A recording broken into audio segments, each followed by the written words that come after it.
Selamat malam. Saat ini saya, Robert Jaya Buana, akan membuat video tentang Injil Markus, uraian singkat yang membahas dari pengarang, saat penulisan, tujuan penulisan, ayat-ayat kunci, ringkasan, hubungan, dan aplikasi praktis. Injil Markus dibuat sekitar tahun 55 sampai dengan 65 sebelum Masehi. Injil pertama yang dibuat untuk orang belum percaya dan gaya penulisan yang gamblang, dramatis, dan emosional membuat pembaca ingin terus membacanya. Identitas Markus yang bahasa Latin, meski orang Yahudi, berkewarganegaraan Romawi resmi dalam cara tertentu, termasuk golongan orang kaya. Yohanan atau Yohanes berarti Tuhan telah menyatakan anugerah, dikenal pula sebagai Yohanes Markus. Ketiga, Golobodactylus atau Yunani berarti berjari gemuk. Ibunda Markus adalah Maria atau bahasa Ibrani-nya Miriam. Ada dugaan kuat bahwa keluarga Markus adalah tempat perjamuan terakhir. Yohanes Markus bukanlah bagian dari kelompok rasuli, namun menjadi penolong bagi 3 pemimpin Kristen di gereja mula-mula, yaitu Barnabas, kakak sepupunya, orang Lewi dari Siprus, pembimbing Markus orang percaya. Lalu Rasul Paulus dalam perjalanan misi mereka dan berpisah ketika mencapai Asia Kecil tanpa informasi yang jelas dan berujung pada perpisahan Paulus dan Barnabas. Terakhir Petrus yang tiba di Roma setelah Rasul Paulus. Markus menjadi penterjemah bahasa Latin sementara Petrus melakukan perjalanan ke gereja-gereja di Roma di masa Kekaisaran Nero yang kejam, membuat jemaat berinisiatif membuat taatan permanen khotbah Petrus. Karena kedekatan Markus dengan Petrus, maka Injil Markus juga dikenal sebagai Injil Petrus, seperti di Kisah Para Rasul. Ini membuat temperamen Petrus bersinar di Injil Markus sebagai manusia tindakan atau impulsif. Bicara sebelum berpikir, siap bertindak saat yang lain berhati-hati. Ingat saat Petrus berjalan di atas air, lelah menantikan Yesus menampakkan diri sesudah kebangkitan dan berkata, "Aku akan mencari ikan." Petrus juga melompat ke air saat Yohanes berkata yang di pantai itu adalah Yesus. Petrus tak dapat berdiam diri. Kata segera muncul banyak kali, menyiratkan gairah hidup Petrus. Alasan inilah membuat Injil Markus adalah yang paling gamblang dan paling hidup dan paling menarik saat dibaca bersuara. Aktor Alec McCowan membuat teater London penulisak selama 3 bulan membacakan Injil Markus. Bagian pertama Markus memberi sedikit waktu 2,5 tahun pelayanan Yesus. Ditulis dengan gaya gerak cepat, sementara Markus berupaya membangkitkan keasikan membaca dengan apa yang terjadi.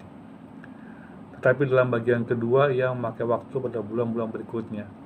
Lalu lebih banyak waktu lagi menatap ke minggu-minggu terakhir Yesus, sampai minggu dan hari terakhir dengan pemaparan tiap momen seperti kereta api cepat yang melambat lalu berhenti pas di depan salib.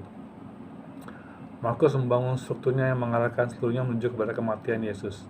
Sebagai karya jurnalis yang piawai, bisa jadi Injil terindah yang disampaikan kepada orang lain tentang pribadi yang luar biasa mengasihkan, yaitu Juru Selamat kita, Yesus Kristus. Isi Injil Markus. Kelemahan Petrus. Ciri khas Injil Markus ialah menempatkan Petrus dalam sorotan buruk, penekanan pada kelemahan dibanding kekuatannya, seolah Petrus menginginkan membaca tahu akan kelemahannya. Maka Markus mengutip perkataan Yesus kepada Petrus, "Undurlah ke belakangku, iblis," ketika ia mengecam Yesus yang menjelaskan penderitaannya akan datang. Markus juga memasukkan catatan menyentuh tentang penyangkalan Petrus terhadap Tuhan Yesus, namun tidak memasukkan penetapan ulang di Injil Yohanes. mujizat. Petrus lebih terkesan dengan apa yang Yesus lakukan daripada apa yang Yesus katakan. Membuat Injil ini memperlihatkan semangat besar untuk mujizat-mujizat Yesus. Cermin hati seorang penginjil yang tertarik tentang apa saja yang menarik perhatian orang yang belum percaya pada Injil. Markus memasukkan 18 mujizat sama dengan Matius dan Lukas, 4 perumpamaan, 18 di Injil Matius, 19 di Injil Lukas, dan 1 pengajaran di pasal 13. Penghapusan. Ketidaktahuan Petrus juga tercermin dalam Injil ini. Kesannya, Petrus tidak tahu bagaimana dan di mana Yesus dilahirkan. Seperti kisah para rasul, pengetahuan Petrus mulai di Sungai Yordan saat ia dan Andreas saudaranya dibaptis, dan Yohanes memperkenalkan mereka kepada Yesus. Olehnya di Injil Markus tidak terdapat kisah Natal. Lekuk. Injil ini meliputi 3 tahun pelayanan publik Tuhan Yesus, baik dalam waktu dan ruang, kronologi dan geografi, 2,5 tahun pertama, lalu 6 bulan terakhir kehidupan Yesus di bumi. Struktur kronologis. Ada 3 tahap pelayanan Yesus. Tahap pertama, Yesus populer, mujizat di mana-mana. Tahap kedua, penentangan mulai, perbedaan pendapat tentang sahabat, lalu hal-hal lain. Ini menciptakan banyak musuh ketimbang kawan. Tahap ketiga, fokus ke 12 murid daripada ribuan yang datang. Injil ini meliputi 3 periode waktu berbeda. Pasal 1 sampai dengan pasal 9 adalah 2,5 tahun pelayanan. Pasal 10 adalah 6 bulan berikutnya. Pasal 11 sampai dengan 16 adalah minggu terakhir kehidupan Yesus di muka bumi. Struktur geografis. Menjajari struktur kronologis. Bermula di Sungai Yordan, titik terendah permukaan bumi, lalu bergerak ke Galilea, tempat Yesus banyak melayani, naik sampai ke Gunung Hermon. Momen percabangan. Nilai Markus untuk kita. Gambaran jelas tentang pribadi Yesus Kristus dinyatakan bertahap. 1. Markus 1 ayat 25 dan Markus 1 ayat 34. Yesus tidak membiarkan roh jahat berbicara, sebab mereka tahu siapa dia. Markus 1 ayat 44. Seusai menyembuhkan seorang kusta, Yesus mengirim dia pergi dengan peringatan keras. Pastikan engkau tidak menceritakan kepada siapapun. Pasal 3 ayat 12 kembali berbicara pada roh jahat. Yesus memerintahkan mereka dengan keras untuk tidak menceritakan kepada siapapun. Pasal 5 ayat 33, sesudah menghidupkan kembali putra Yairus, ia meminta tegas untuk tidak memberitahu tentang hal ini kepada siapapun. Pasal 7 ayat 24, ayat 36, pasal 8 ayat 26, ayat 30, pasal 9 ayat 9, dan ayat 30. Bahkan di Gunung Hermon, Yesus meminta para murid untuk tutup mulut tentang jati dirinya. Ciri khas Injil Markus dikenal sebagai rahasia mesianik dan mencerminkan keprihatinan Yesus untuk merampungkan misinya tanpa interupsi. Ia ingin para murid mengerti dari Bapaknya siapa dia sesungguhnya, dan ia membatasi mereka supaya mereka boleh mencapai kesimpulan dengan cara benar. Ia menjaga jati dirinya tersembunyi di sebuah kesadaran yang terlampau dini tentang kemesiasannya akan memimpin ke penyanjungan prematur dan dapat menyebabkan terhalangnya kematiannya. Pengajaran tentang karya Yesus. Tema besar kedua dari Injil Markus adalah karya Kristus. Penekanan kepada kematian Yesus sepertiga dari Injil ini adalah tentang salib, fakta yang kerap luput dari mereka yang membuat drama dan film tentang kehidupan Kristus. Hal ini menekankan betapa tidak lazimnya Injil sebagai biografi. Sukar membayangkan tulisan tentang tokoh publik termasuk seperti Mahatma Gandhi dan John Fitzgerald Kennedy yang memberi perhatian sangat banyak kepada kematian mereka saat mereka mati terbunuh. Salib menguasai keseluruhan isi Injil ini.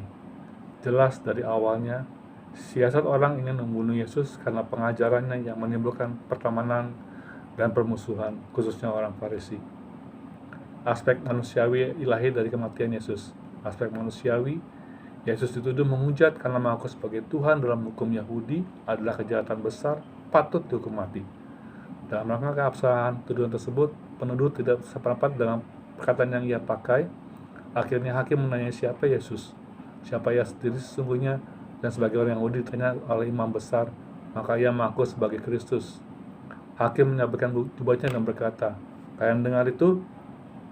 Apa putusan kalian?" Dan Sanhedrin, yaitu adalah pemimpin terdiri dari 70 orang, berkata bahwa Yesus patut dihukum mati. Kendati keputusan ini mereka tidak melaksanakan hukuman mati secara resmi atas seseorang, sebab tanah itu diduduki oleh kekaisaran Romawi. Karena mereka perlu persetujuan Romawi untuk hukuman mati dalam pasal penghujatan bukan kejahatan. Satu-satunya harapan adalah mengubah kejahatan yang dituduhkan, dan saat menghadap Pilatus, ia dituduh melakukan pengkhianatan bukan penghujatan. Injil Markus paling jelas tentang soal ini dari pelanggaran "Aku adalah Tuhan" menjadi "Aku adalah Raja".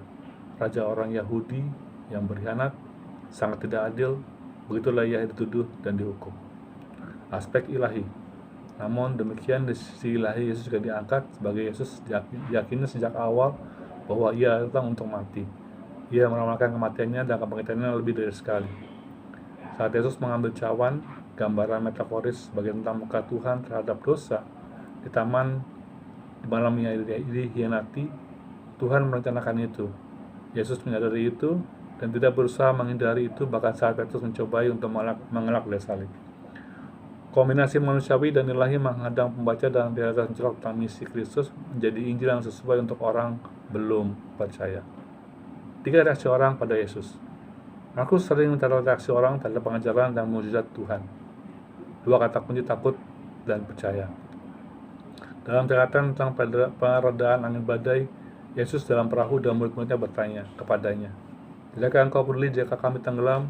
Yesus menjawab, "Mengapa engkau sedemikian takut? Masih juga kalian tidak beriman?" Salah satu ungkapan favorit di Injil Markus ialah "jangan takut", dasar untuk kepercayaan. Karena itu dalam Injil Markus kita disajikan dalam gambaran jelas tentang pribadi dan karya Kristus dan dorongan untuk merespon dengan iman ketimbang takut kala hal supernatural terjadi. Juga pengetahuan dasar tentang pribadi dan karya Kristus dan mendorong mereka berespon tepat. Bagian akhir Injil ini sangatlah populer. Di tengah sebuah kalimat ayat 8 pasal 16 dengan tekanan sangat kuat karena mereka takut. Tidak ada apapun yang dapat menyembunyikan fakta bahwa Injil ini berakhir mendadak. Alasan untuk akhir yang terpenggal itu, bahwa Injil ini berakhir dengan cara mendadak, adalah hal yang mengherankan. Mengingat tema keseluruhan Markus adalah membuat orang berpindah dari takut kepada percaya dengan pertanyaan sebagai berikut. Mengapa tidak ada catatan tentang kebangkitan? Yang ada hanya kubur kosong. Yesus menjumpai murid sungguh janggal dibanding 3 Injil lainnya. 3 jawaban atas pertanyaan di atas adalah: Markus bermaksud mengakhiri catatan tidak pasti ini dan membiarkannya terbuka.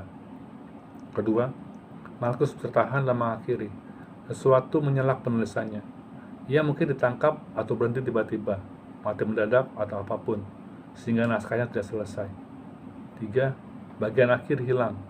Mengingat ini adalah Injil Petrus sebagai catatan khotbah tentang Yesus, kita tahu dari 1 Korintus, satu penampakan kebangkitan paling penting ialah Petrus dia tidak ditampilkan oleh Injil-Injil lainnya. Sementara teolog menganggap bahwa meski kita tidak memiliki akhir Injil Markus, bagaimanapun kebanyakan darinya dicakup dalam Injil Lukas dan Matius yang mengambil dari Markus. Kesimpulan, Injil Markus memfokuskan pada apa yang Yesus lakukan, sebagaimana yang Petrus sampaikan tentang bagaimana ia menghargai tuannya dan ingin sekali agar orang tidak percaya boleh datang ke dalam iman kepada Kristus. Memiliki nilai penting, paling mudah dibaca dalam sekali kesempatan. Terima kasih. Tuhan Yesus memberkati.